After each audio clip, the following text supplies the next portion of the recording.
Hi, this is Eric, and today I'm going to explain to you how to change the default text in the Mech-Q.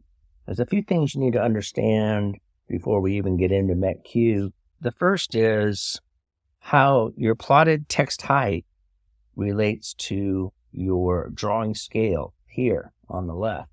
In this example, I'm going to be plotting an 1/8 inch equals a foot. Refer to this schedule, go to cadavenue.com/DWG scale. And here on the top, you'll see plotted text heights and then all the sizes of the text here. And I'm going to get into what these sizes mean in just a bit. And then on the left, we have our drawing scales. So in the example today, I'm going to be plotting an 1/8 inch equals foot. So my dim scale, or my factor that I need, will be 96. So the next thing we need to decide is how big our text height is going to be when we plot our paper out and measure the actual height of the text on the physical piece of paper. This can vary depending on what you want, but we're going to be plotting on 8.5 by 11. So I'm going to choose 3/32 of an inch here. 3/16 would be a little big. This size is used mostly for a 24 by 36 kind of plot. So we're going to come down into this column and we're going to come over this way and we're going to find that the text height that we need is 9. That's our magical number for our text height. Now that we know the drawing scale that we need, so let's open up a new drawing, and we're going to get this Mech-Q settings dialog here, which I'm going to also explain in this video and what it does. But for now, we're just going to use the Mech-Q default file. Let's turn off our grids. If I type in the dim scale, remember the dim scale from the table I just showed you was 96. So we need to set that first. Now, to explain the text size, if I go into paper space here in layout 1, and I type T for text, and I just put some textiles right directly on the paper, just call this paper space. So if I click here and look at my text height over here in the properties dialog, you can see it's 3/16 of an inch. Now remember from the table again, we actually need 3/32 of an inch and not 3/16. So let's go ahead and change that. So 3/32. This is our real text size directly on the paper. So if we click back into model space and let's just put some text in here, we'll call this model space. And if we click on it, we'll see that this is 3/16 of an inch. And in reality, what this needs to be is 9 inches. These numbers inside here refer to the model space sizes for our text. So let's change this to 9 inches. This is the size that we're going to need to use in model space. So let's go back into the layout 1 again, and let's double click on this drawing area here to go into model space and do a zoom, then P for extent to find our text, and then zoom up just using the mouse, and then down here. This is where we want to set our 1/8 inch scale here. Remember, this is the desired scale. For this one, there's paper space, and this one actually lies inside model space here. Notice how each piece of text is the same size.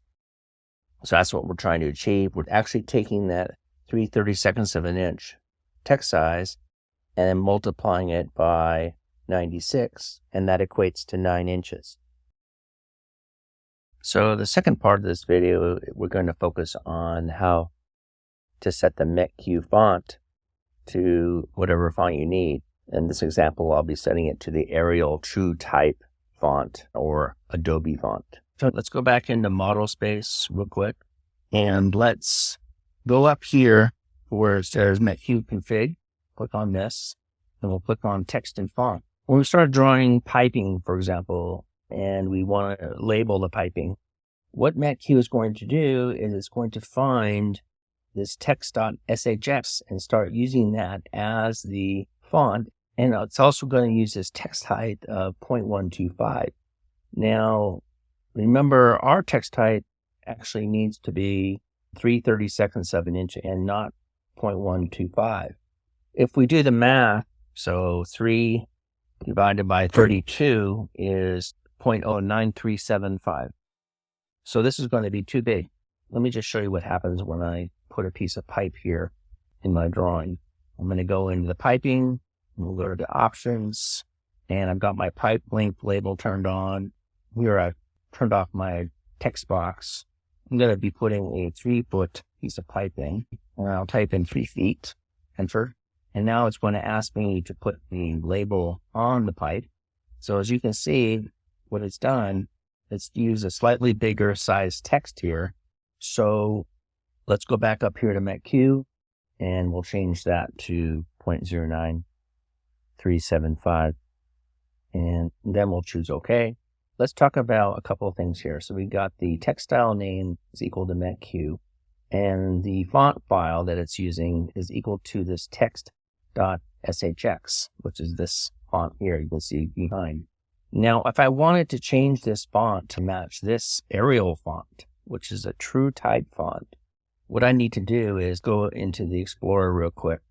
I'm going to go to my C drive and the Windows folder, and then I'm going to come down and look for the font folder, just here. And you can see here the Arial font. Let's right click and copy that and close this window. So we're just going to copy this font, and we'll go to the C drive again. We'll go to the Programs File x86 folder here, and we're going to go to ASVIC 2024, which is the AutoCAD folder. And then we'll come down to Fonts here. And it's in this folder that we need to paste the Arial font. As you can see, I already have 2 Arials here, but it's just a matter of right-clicking and then choosing Paste, which is this button here, or you can just type in Control-V. So it's important that we use this folder so that MetQ can find the font. It's actually in a path where AutoCAD can actually find that font. So next we need to point the MetQ configuration to the font I just copied. This may seem like a lot of steps right now, but the good news is we only have to do this one time, and I'm going to show you how to save this whole configuration. So let's click here to browse out for that font now.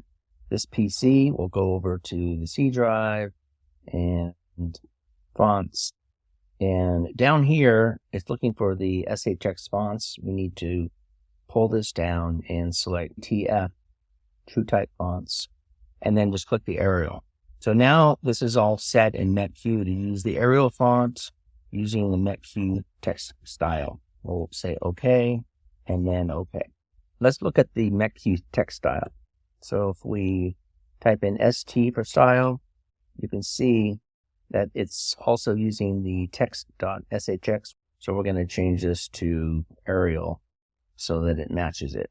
It's really important to make sure this text type is set at 0 and then choose Apply. What have we done so far? Had a look at the table. We set our dim scale to 96 so that we're using an 1/8 inch size text. Our text is 3/32 of an inch. Tested that out in the layout. Then we took the Windows font and copied it into the program files ASVIC font folder. We went into the MetQ configuration and we changed this font here to Arial and our text type as well here to equal 3/32 of an inch. So now let's go ahead and test out the piping again. So we'll put a piece of pipe in, same length here, put one down here, type in 3 feet, and then we'll place our label in here. So everything looks great so far. You notice now that the text here matches this size text instead of the one previously. Let's get rid of this one. So now that we have all this configured, what we need to do is save these settings out because we don't want to have to redo this whole thing ever again.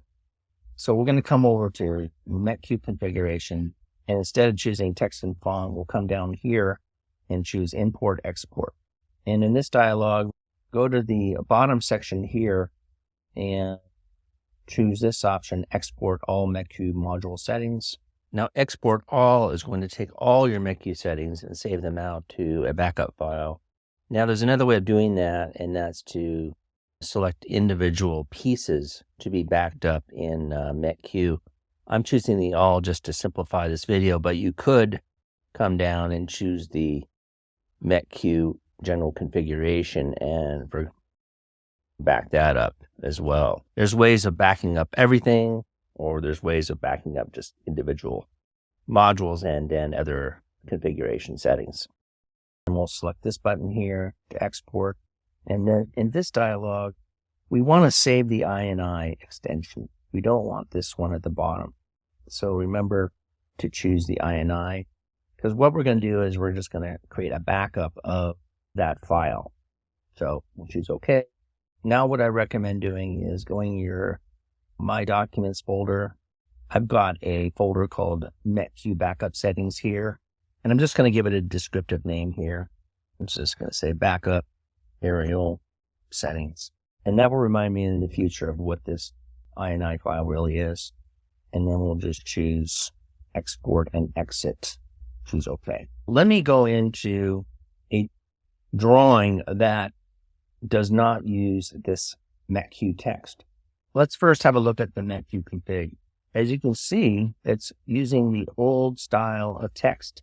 And this is because MetQ is saving those text settings in the drawing itself. This would be a good time to test out that backup and then bring in those settings that we saved. So let's check out our dim scale. This drawing is set at 24, which is fine. We'll just leave it at that. But let's go into the config again and do the import export.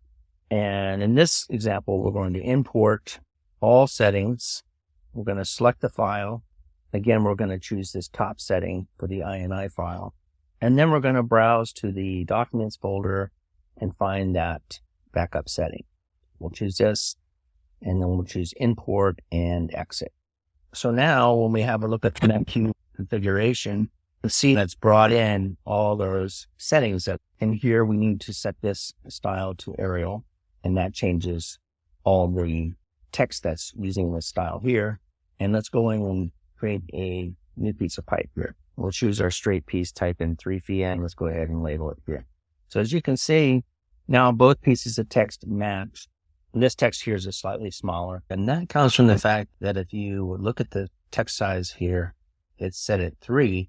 Now, if you go back to that table, and remember now we're in dim scale of 24, and the drawing was using 3, the existing drawing is using 1/8 inch text as compared to 3/32 of an inch text. So in order to rectify that, we would just go back into Mech-Q. We would adjust that to the 1.25, which is 1/8 inch text, and then check a piece of pipe here. And now you can see that the text matches the existing drawing here. One last thing I wanted to point out was if you start a new drawing, it's going to give you this dialog here. This dialog is essentially the same .ini settings that we saved out. You have the choice of going out and loading that file from your hard drive before you start a drawing. And as I mentioned, Mech-Q saves everything to the drawing. So as soon as you start using a drawing and then you go back into it, you're not going to get that dialog anymore. You only get it in the very beginning when there's no settings in the file. And again, to bring saved settings in, you would just import it like I showed you in this video, and you'd be pretty much set to go. We'll see you in the next video.